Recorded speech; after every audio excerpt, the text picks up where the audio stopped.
topic that I know DeMarco here is very interested in. This idea that fasting a few days a week may be better than like dieting every day. It's marginal benefits. A study like this I know DeMarco has read from front to back. So this is a study that asks that age-old question. It compares intermittent fasting to good old-fashioned calorie restriction, following over 100 people for a 12-month study. And it found that those who intermittently fasted just 3 days a week did not have to be consecutive, just pick random 3 days, compared to those who calorie restricted lost more weight, about 6 pounds more at the end of the year comparatively.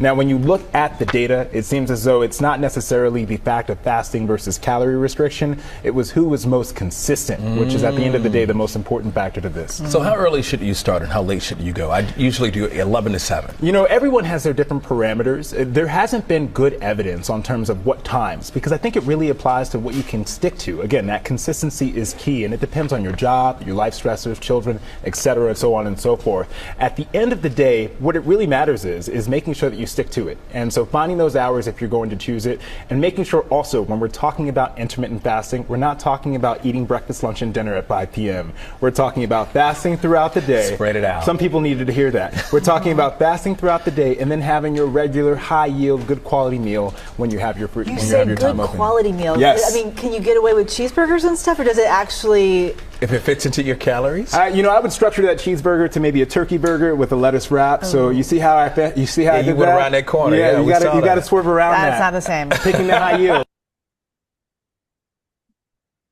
Is back with a topic that I know DeMarco here is very interested in. This idea very interesting, intermittent fasting. And according to Dr. Darian Sutton, it doesn't have to be every day and every week. It's only for 3 certain days, but you have to be very consistent. And it turned out that you lost more weight, and it works better than the regular daily dieting.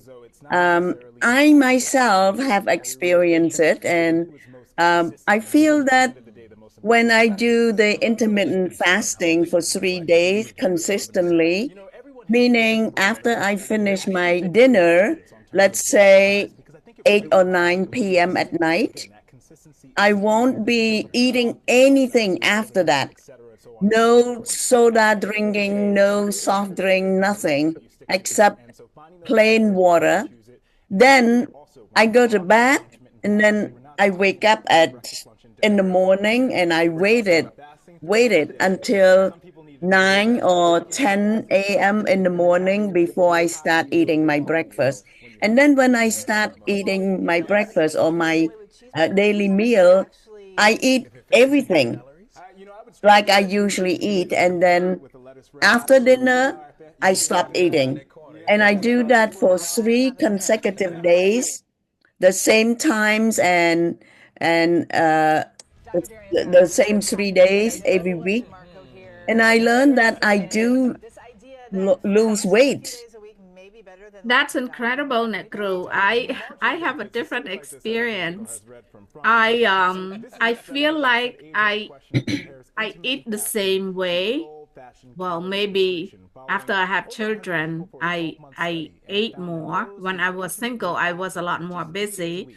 I'm always on the move. I've always had physical activities and always moving. But I eat at the same time, the same way. When I was single, I might eat late at night too, like 11 or 12 midnight even sometimes. But I do not eat breakfast until lunch.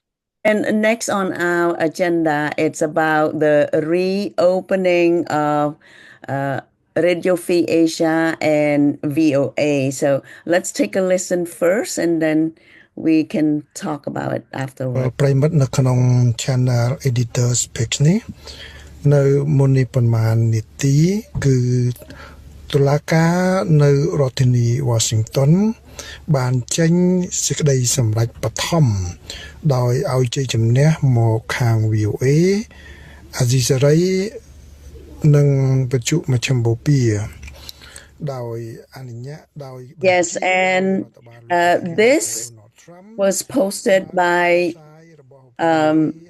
VOA, as you can see his face there.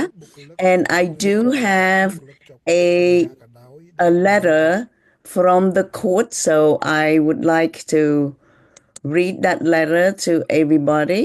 And here you go. This is the article number 4, conclusion.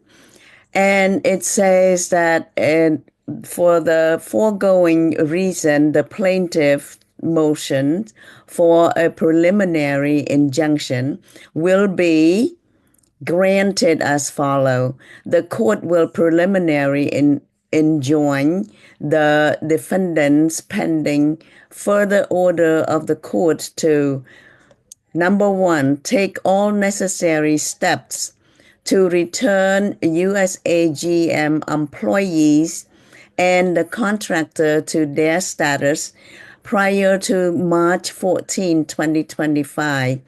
Executive Order number 14238, continuing to reduction of the federal bureaucracy, including by restoring all of USAGM employees and personal services contractors who were placed on leave or terminated to their status prior to March 14, 2025.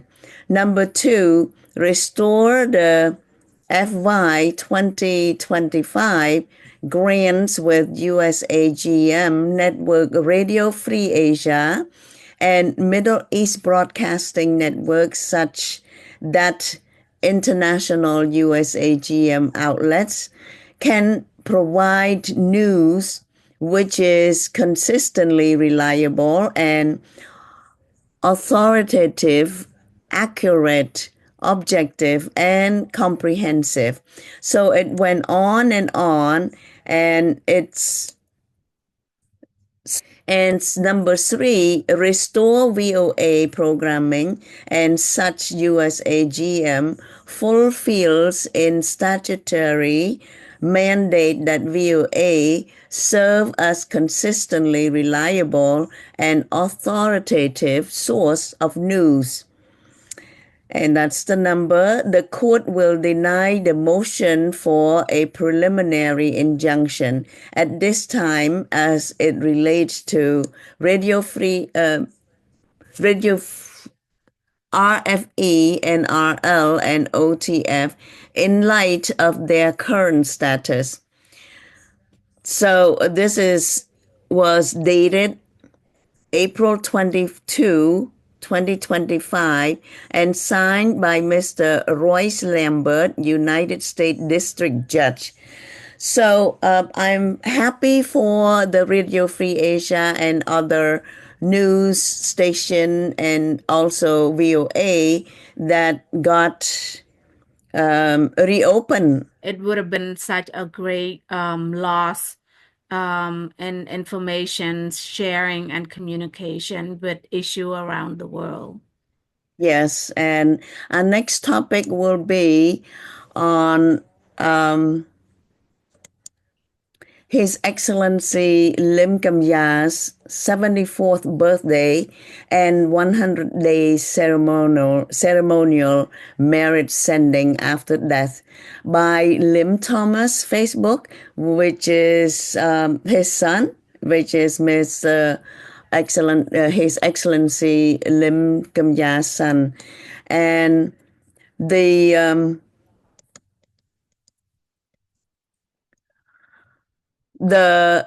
his letter, Mr. Lim Thomas' letter, goes as follows.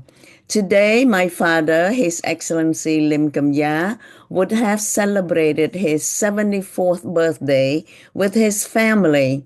But unfortunately, instead of celebrating his 74th birthday, we're going to celebrate on April 20th, the 100 days of his death.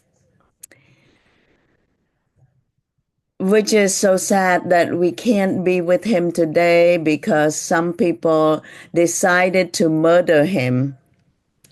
These people in Cambodia wouldn't let my father tell the truth on a certain subject. In Cambodia, it's better to live in ignorance to be happy. We have seen the French judge. He will ask for cooperation with Thai justice this week to enhance information.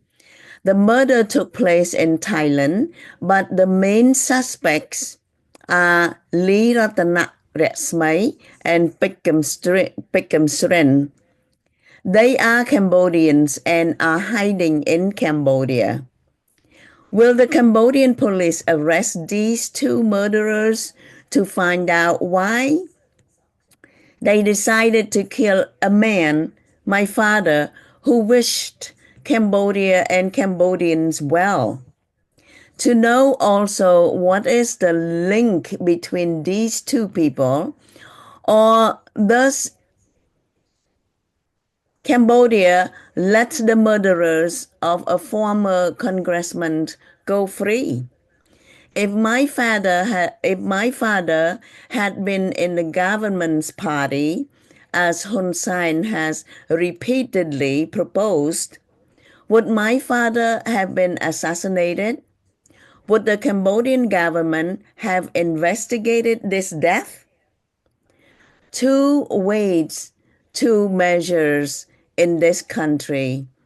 In other words, he means everything that they do in Cambodia has two standards, Mr. Lim Thomas concluded. Unfortunately, it sounded that the Cambodia government will not be able to find out where the two murderers are. Yeah, Nekru, it's very unfortunate that they don't want to participate and contribute into this investigation, despite the ask from the Interpol police. Yes, and our next topic is about the announcement of mass rally posted by His Excellency Sam An's Facebook, and there will be two rallies. One is on May 9th, which is a Saturday, 2025, from 11 a.m. to 3 p.m. And the march will be from Constitution Garden Plaza to the State Department of USA, located at 1850 Constitution's Avenue, northwest of US Highway 50 in Washington, D.C., USA. And the rally is going to urge the Cambodian government to release all of the political prisoners and human rights activists from the prison. And another rally will be the May 9th was on Friday, not on Saturday. Yes, the May 9th, that was the first rally on Friday. And then the second rally will be on Saturday, May 10, 2025. This rally will be starting from 11 a.m. to 3 p.m., marching on the street from the White House to the Cambodian embassy. So everybody, please join the rally to demand the Cambodian government to bring the caucus issues between the Cambodian and the Thai to the International Court of Justice, known as ICJ. So again, I would like to make this announcement for everybody to join the rally in Washington, D.C. And there's another announcement, and it's about the Real ID, everybody. Real ID will be due on May 7, 2025. And if you don't have your real ID, you won't be able to fly out of the airport, or You won't be access any federal building, federal access, anything like that. So May 7 is the deadline. Then there's another announcement. His Excellency Sam An will appear on VOKA TV, our show, on May 5th, which is next week, from 7 to 8 p.m. So everybody, I hope you tune in on VOKA TV, Khmer language, from 7 to 8 p.m. And next topic will be about, and this one, it will be very important to us, and it's about the Khmer Heritage Month that was recognized by the Santa Ana County, California. So let's take a listen first. We proudly recognize April as Cambodian Heritage Month in Orange County, time to honor the vibrant traditions, deep resilience, and meaningful contributions of Cambodian Americans in our community. And Supervisor Sarmiento, thank you for starting this out, and if you would take the lead at this point. Thank you, Mr. Chair. Good morning again, everybody. So is anybody here from the Cambodian community? We can't tell. You're kind of blending in with the rest of the crowd because of look at that beautiful clothing. Let's give them a big round of applause for that. So before I begin, I want to invite some guests, and you're all guests here in this house. But those of you who've been sort of on the front end of making sure that we understand the culture, the heritage of the Cambodian community here in Orange County.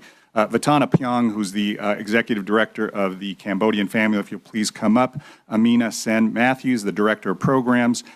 Megan Dirda, Director of Programs. Sophia Chong, Assistant Director. Chan Hobson, and Venerable Kim Loan. And last but not least, Council Member Janet Kyo Conklin from the City of La Palma. Welcome, everybody. Thank you. Please take a seat and hopefully enjoy yourselves here. You're in your house. I'm not sure if this is the first time we're doing this. This might be the first time we're recognizing Cambodian Heritage Month. I'm not sure if the clerk knows, but if not, we'll just say it is. But I want to thank the chairman for allowing me to present this presentation as April as Cambodian Heritage Month. So Cambodian Heritage Month coincides with Chal Cham Tamay, also known as Moha Sangkran, a vibrant 3-day New Year celebrated filled with traditional foods, music, dance, and cultural rituals. These celebrations serve as a reminder of the joy, resilience, and cultural pride deeply rooted in the Cambodian community. And on Saturday, we celebrated New Year's with the Cambodian community at the Cambodian family celebration. I pronounced those words a lot better there than I did this morning, so I practiced then. In any event, since the late 1970s, Orange County has been a place of refuge and new beginnings for Cambodian refugees. Santa Ana's Minnie Street and Bishop Manor area is now home to approximately 1,500 Cambodian residents, representing a thriving and tight-knit community outside of larger hubs like Los Angeles and San Diego. I want to especially acknowledge La Palma City Council member Janet Conklin, who made history by becoming the only the second candidate, second councilwoman of Cambodian heritage to be elected to office. As the child of Cambodian and Laotian refugees, she's worked tirelessly to make the most of every opportunity she's had. Today, she brings the same dedication to helping all residents of La Palma access to government services that can enhance their lives and support their families. Thank you, Council Member, for being here and joining us today to celebrate Cambodian heritage. But this especially is a special year to do this because this marks the 45th anniversary of the Cambodian family, a cornerstone community organization founded by 5 Cambodian refugees. 45 years ago, the Cambodian family started as a community partner providing English classes and adjustment support.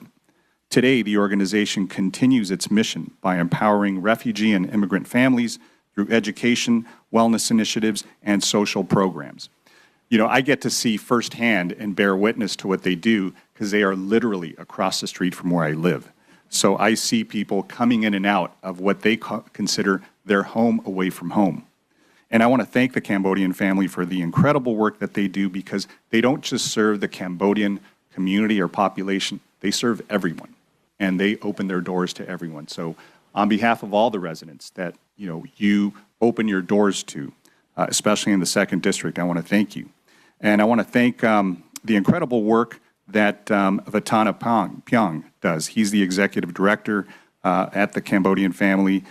He will be speaking to us and giving us a few words in a few minutes. They foster a space of support, trust, and advocacy within the community.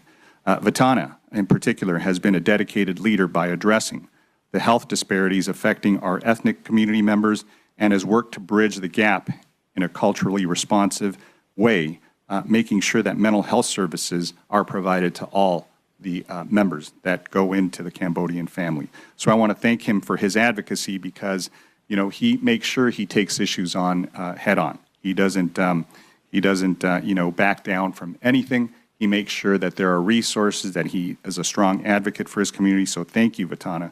We'll be hearing from you in just a couple of minutes. I want to appreciate their partnership to the county and the impactful work that they've done to continue doing work in the community. And before inviting Vatana to speak, though, I want to make sure I offer my colleagues an opportunity to share a few words. But I just want to thank you all, because this is a great day. This is something that we are able to celebrate, an incredible community organization that's been with us for 45 years, providing incredible services. And at the same time, we get to celebrate New Year with the Cambodian community, and make sure that that this county and this place is your home as well. Let me turn it over to anybody who would like to speak. Thank you. I'm Katrina Foley, County Supervisor, representing the fabulous 5th District. And the 5th District is also served by the Cambodian family, specifically in Costa Mesa. So thank you for all the good work that you do. Where'd it go? There. Thank you so much. A fun fact, in 1975, Ted Ngoy, also known as the Donut King, immigrated from Cambodia and found a home in Orange County. On the Balboa Pier in Newport Beach, he learned how to sell donuts, which tasted like the rice flour pastries of his birthplace. So he built his own donut shop, packaging the sweet treats in his signature pink boxes. As Ngoy's donut empire grew, his success inspired more than 1,500 fellow Cambodian immigrants to start donut shops throughout California. We are lucky to have some of those delicious donut shops right in the 5th District, including Newport Donut and DK's Donut in Costa Mesa, which is right by my house, and I've been there many, many times, too many times. Miss Donut Bakery and Seaside Donut Bakery in Newport Beach. So thank you to our Cambodian residents, and thank you to Cambodian family for the work that you do. And it's great to be here to celebrate and recognize Cambodian Heritage Month. Thank you. Today, we get to celebrate Cambodian Heritage Month, a time to honor the rich traditions and contributions of the Cambodian community. April is a significant time as it marks the Cambodian New Year, a festive occasion filled with music, dance, and delicious food. Since the late 1970s, the Cambodian community has sought refuge and found a welcoming home in Southern California, especially in Orange County, following the devastating impacts of the genocide and war.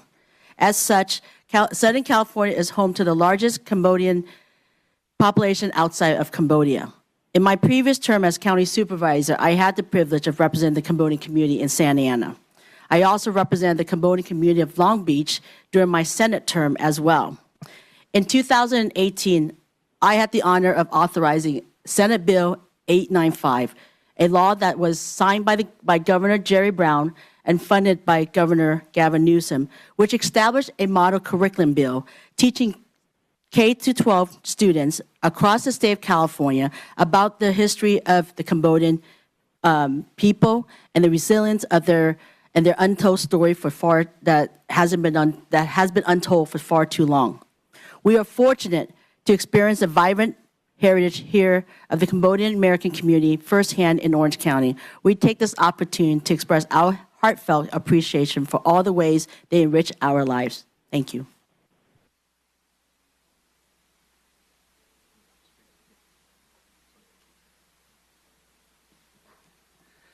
Good morning and Jumriep Suwa. My name is Vatan Apeng. I am the Executive Director of the Cambodian Family Community Center. Thank you so much, Chairman Chafee and the entire Orange County Board of Supervisors for proclaiming this April as Cambodian Heritage Month, which is translated into Khmer Cambodian as Khai Pete Kapwan Chiet Khmer. I would also like to express my gratitude to Supervisor Sarmiento for your historic leadership to help introduce this important proclamations. 45 years ago, Orange County welcomed Cambodian refugees with open arms. The Cambodian family was founded in 1980 when Cambodian refugees first settled in Santa Ana after escaping the war and genocide in Cambodia. This year, we celebrated 45 years of services and resiliency in Orange County. And we would not have been able to do that without the county support, without our community strength and resilience. On behalf of my community, I praise County of Orange for creating a home of over 10,000 Cambodian Americans living in Orange County, for helping us rebuild our lives, our temples, our mosques, our churches, our community center, and our business. Not only has the county kept our culture alive, but helped us try and build a distinct Cambodian American identity. Our Cambodian American community in Orange County has contributed to the county economic development through iconic donut shop, Supervisor Foley has mentioned. If you visit one of the donut shops in Orange County, it's more likely to be owned by Cambodian Americans. So please make sure you ask them for a discount, because you're now part of the Cambodian American community as well. We also have contributed to our cultural diversity through our striving visual and fine art, and has empowered our community to overcome trauma and resentment. Just last fiscal year, we outreached to over 66,000 diverse community members and served over 8,600 clients from all 5 supervisory districts in Orange County. Last week, April 17, marked the 50th anniversary of the fall of Cambodia into the Cambodian genocide, which killed over 2 million people. April is also a time for us to remember this dark moment in our human history, which is known in our Cambodian American community as Remembrance Day. April is also a time to celebrate our Cambodian New Year, as our Supervisor Sarmiento has mentioned. Therefore, proclaiming April as Cambodian Heritage Month means so much for our Cambodian American community members. As you can see, our Cambodian community members have packed the city hall. Some I want to give a round of applause to our Cambodian community American members here. And over 100 people wanted to come, and we said, no, we have to limit because the park and also the hall capacity too. Once again, thank you so much, everyone, for being here to witness this historic moment of proclaiming April as Cambodian Heritage Month. I would like to wish everyone a happy and prosperous Cambodian New Year and Suas Day Chnam Tmai, which means Happy New Year. Thank you. Suas Day Chnam Tmai.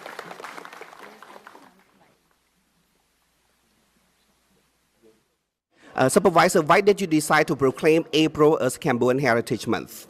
Well, you know, it's such an important milestone for the Cambodian community who's been here in our community for many, many years. And so we just wanted to make sure that we share the culture and the history with our entire county of Orange to let them know how important it is to, you know, the contributions that Cambodian Americans make to our community.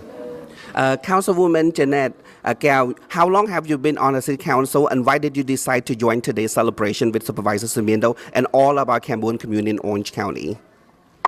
ចាសួស្តីឆ្នាំថ្មីទាំងអស់គ្នាអរគុណថាជួបលៀងនៅកន្លែងនេះ Thank you so much for the supervisor for inviting me here.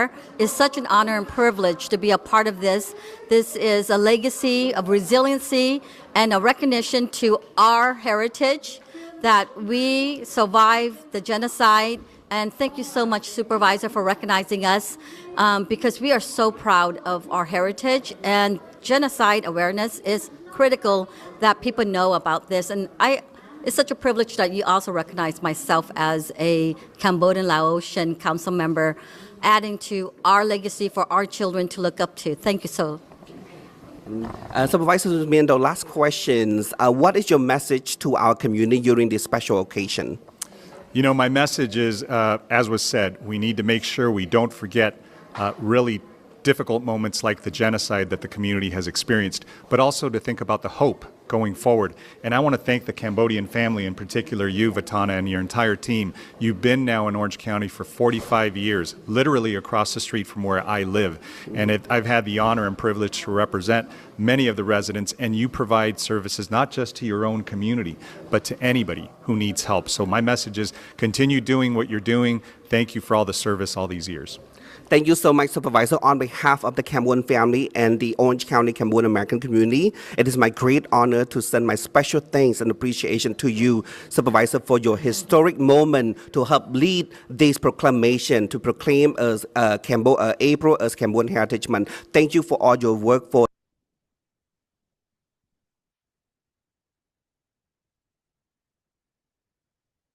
Wow, this is such an amazing moment. I feel so proud listening to this video. I do have goosebumps when Mr. Watanabe, the Cambodian family president, spoke about how the Cambodian community and Cambodian family tried to survive in California, Santa Ana, California. This is a moment for Cambodian Americans living in America. We now have Cambodian Heritage Month, ladies. That's right, Nakru. And I hope that the city of Low, given the city has the second largest Cambodian American population, I'm hoping that the city of Low will also offer such proclamation and recognition to claim April as Cambodian Heritage Month as well. And I know that the state of Oregon and Washington State also received these proclamations. Really, they do? Yes, they do, Nakru. And they recognize the 50 years remembrance of the fall of Cambodia in 1975. Well, So you know there what? have been at least 5 states, including Lowell, Massachusetts, also have recognized the remembrance of the April 17 as the mark of the 50th year of the fall of Cambodia.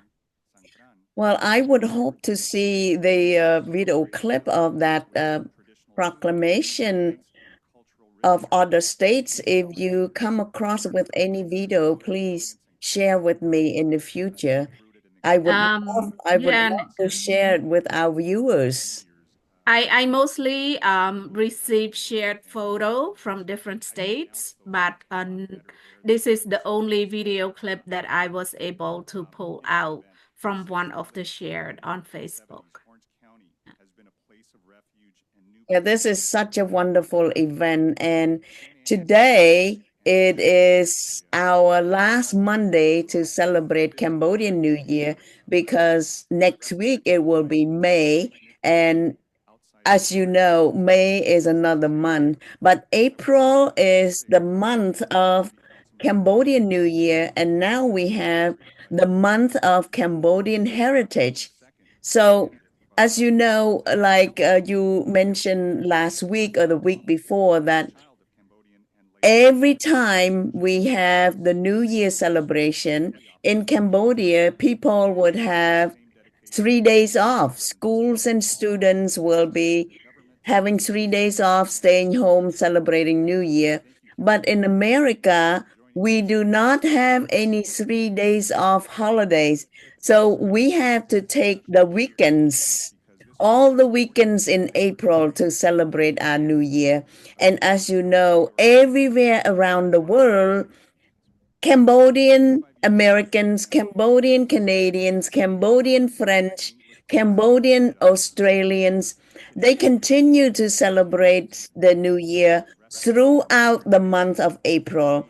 And it's such a wonderful video clip that you shared with me about the video from Santa Ana, California, proclamation recognizing Cambodian as the Cambodian Heritage Month. So I am just so proud. And because of that, we are going to get into our second segment of our show, which is the heritage, culture, and education. We are going to share with our viewers the last chance of the Cambodian celebration.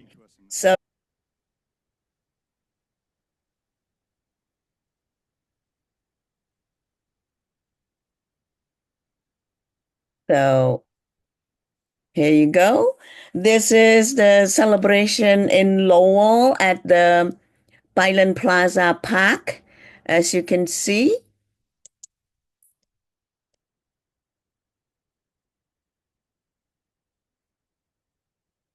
A march from the Cambodian Association, Assistant Association of Lowell, CMAA, to the park.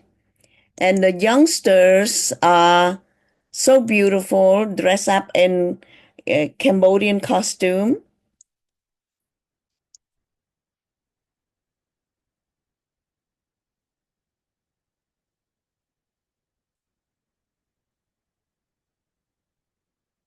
This is Robam Trot.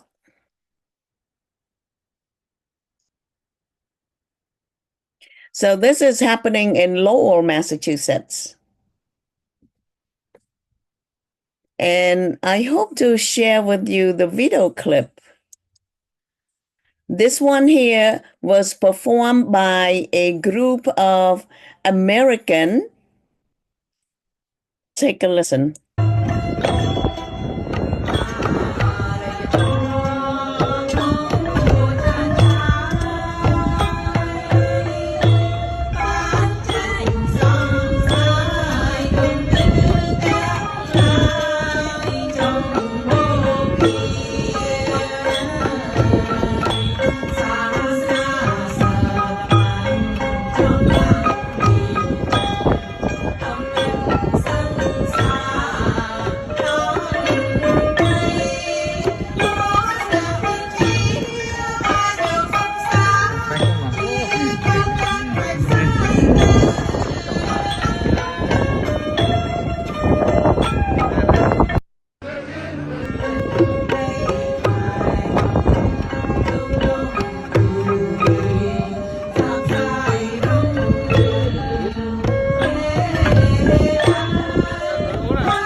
I am so proud of our American friend, as you can see in this video clip.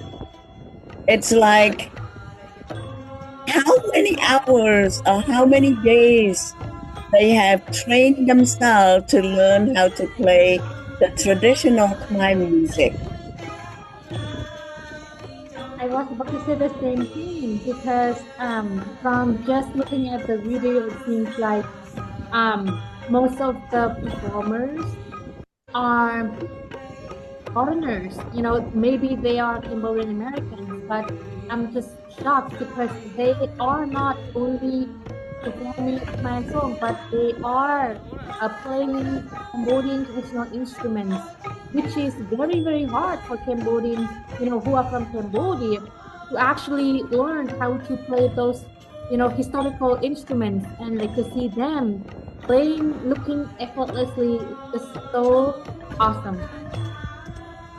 It is Yeah. awesome.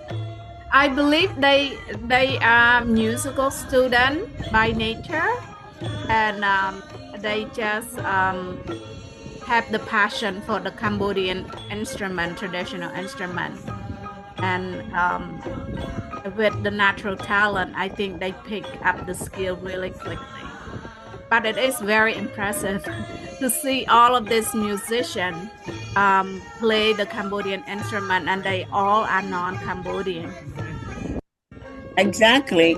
And I want to mention the singers, the two ladies in the back. I won't mention their names. They are my friends. One of them is former teacher. That's what I was about to say, Nakru, is that I noticed one of them is a former teacher at the Low School District. Exactly. She's very good at singing. I know her personally, and I think she danced traditional dance too, right, Nakru? Yes, she's one of the years. She's one of the stars of the encore dance troupe. That's right. The earlier stars, but I don't think she performs anymore because she feels like she wants to leave the stage for the youngsters, for the younger generation. But she's still beautiful, and she sang beautifully, as you can see on the video. It's just so. And this is done by the Low City Hall, Nakru. Yes, I know. It's in the park, and as you can see, every summer we do have performance in the park near high school, you know, where the Mill City is. Yes, yes. Yes, so it's just wonderful to see all of these youngsters who are Americans, and like you said, they might be musical students from a university, playing the Cambodian traditional music with the Cambodian traditional instruments. And this is not easy to play, you know. I mean, it's not easy to learn. As you can see, all of that. The first two from the right was Ronit, and then the next one is the K, and then Kum, Draw, and so on. I mean, it must be, they must be spending a lot of times. I don't know, because they play so beautifully. Nobody knows that this music is played by our American friends. Yeah, if there's no video to prove it, Nakru. Well, no, they play so well. And also, I would like to give credits to the young dancers, the young Cambodian dancers that we saw in the previous videos that were dancing at the Khmer New Year celebration, because most of them, they look so young, and the dances that they were performing, Yeah, those they dances, have. right? Well, they're not easy at all, right? You have to actually prepare. You have to actually make sure your hands are like soft, and the moves are so difficult to remember. Yeah, they have to have Exactly. the love for the culture to be able to perform so beautifully. And ladies, because our time is almost up, I would like to take this opportunity to make the announcement again that the real ID is due on May 7, 2025. It's less than 2 weeks. So for Any friends who haven't done the real ID, please hurry up because otherwise you won't be getting out of the airport if you want to travel out of the state, or if you want to access any federal buildings and things like that. You need the real ID. And the second announcement is about the appearance of His Excellency Sam'an, our special guest on VOKA TV, My Language program next week. It'll be from 6 to 7 p.m. So please stay tuned in so that you won't miss the discussion and the conversation that His Excellency Sam'an has to share with us. And Is it Necru? Is it what day is it? Is it May 5th? And go ahead. May 5th, is it 7 to 8 or 6 to 7? It's on May. It's on next Monday, a week from today, May 5th, on VOKA My Language program from 7 to 8 p.m.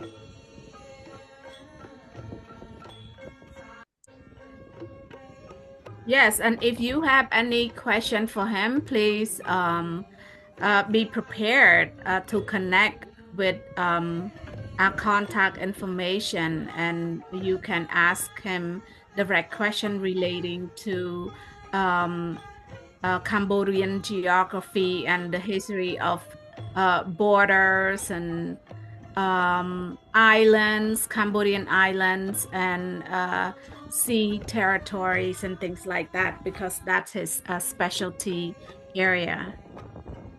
Thank you, ladies. And we're going to end our program, VOKA English language program, with this musical instrument players and the beautiful song. So please enjoy, and we'll see you next Monday.